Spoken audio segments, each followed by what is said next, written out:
대감집 하녀가 된 큰아씨. 신분을 되찾은 날, 그녀가 먼저 대감에게 한 말. 대감집 마당 한가운데서 한 여인이 무릎을 꿇고 걸레질을 하고 있었습니다.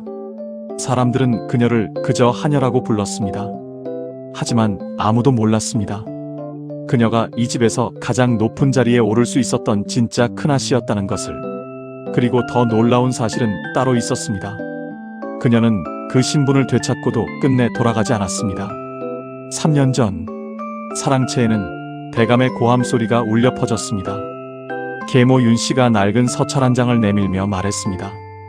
대감, 이제 더는 숨길 수 없습니다. 수련은 죽은 정실 부인의 딸이 아닙니다. 대감의 얼굴이 굳었습니다. 그게 무슨 말이요? 정실 부인의 몸종 3월이 낳은 아이입니다. 출생 기록에도 그렇게 되어 있습니다. 수련은 아무 말 없이 무릎을 꿇었습니다. 그리고 조용히 말했습니다. 제가 몸종의 딸이라면 그렇게 살겠습니다.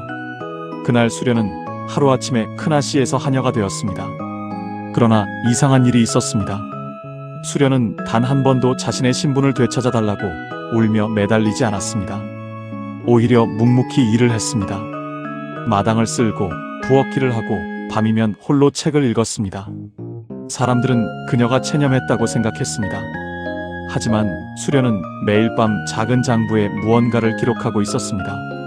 3년이 지난 어느 날, 늙은 몸종 3월이 수련을 몰래 불렀습니다. 아씨, 이제는 말씀드려야겠습니다. 3월은 품속에서 낡은 상자를 꺼냈습니다. 그 안에는 정실 부인이 직접 남긴 출생 문서가 들어 있었습니다. 이것이 진짜입니다.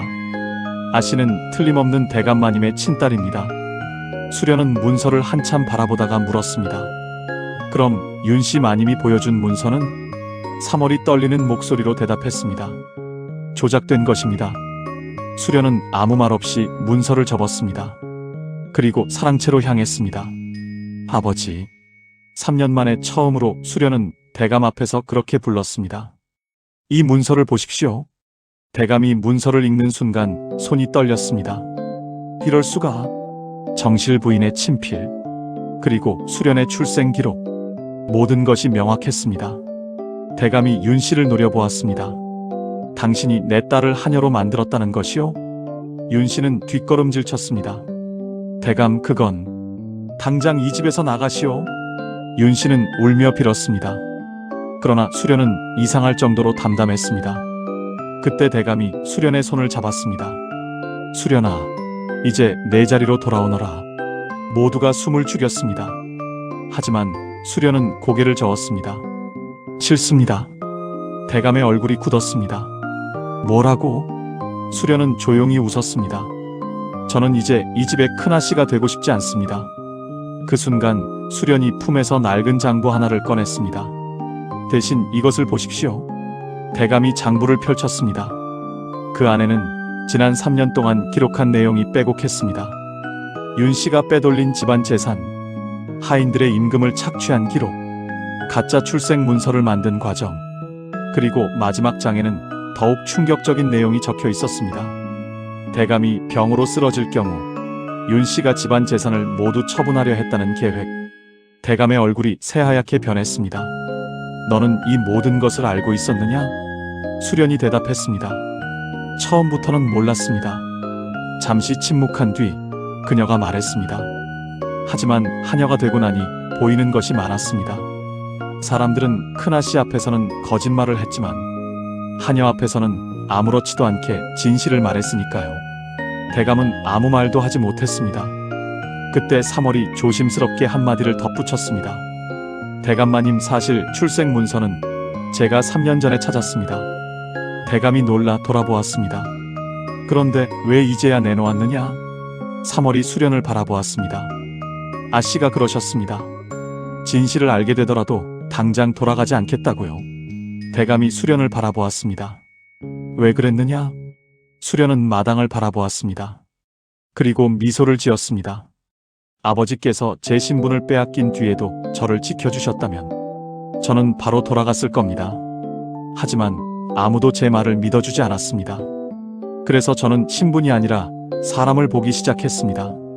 그녀는 걸레를 내려놓았습니다. 3년 동안 하녀로 살면서 알았습니다. 사람의 가치는 태어난 곳에서 결정되는 게 아니더군요. 대감은 눈물을 흘리며 말했습니다. 그러면 내가 원하는 것은 무엇이냐? 수련은 잠시 생각했습니다. 그리고 뜻밖의 말을 했습니다. 이 집을 떠나겠습니다. 대감이 놀랐습니다. 왜? 수련이 대답했습니다. 제가 이 집의 큰아씨라는 사실을 증명하기 위해 3년을 산 것이 아닙니다. 제가 누구인지 알기 위해 3년을 살았습니다. 그녀는 마지막으로 아버지에게 깊이 절했습니다. 이제는 누구의 딸도 누구의 하녀도 아닌 수련으로 살고 싶습니다. 그리고 대문을 나섰습니다. 마이너스. 그로부터 10년 후 한양에서 이름난 여인이 있었습니다.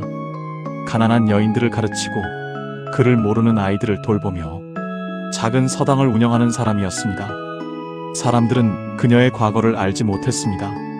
그녀가 대감집 큰아씨였다는 것도 한때 하녀였다는 것도 몰랐습니다. 어느 날 한 젊은이가 물었습니다.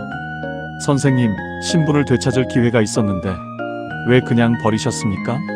수련은 웃으며 대답했습니다. 버린 게 아닙니다. 잠시 창밖을 바라본 그녀가 말했습니다. 그때 처음으로 제 인생을 제가 선택한 겁니다. 그리고 조용히 붓을 들었습니다.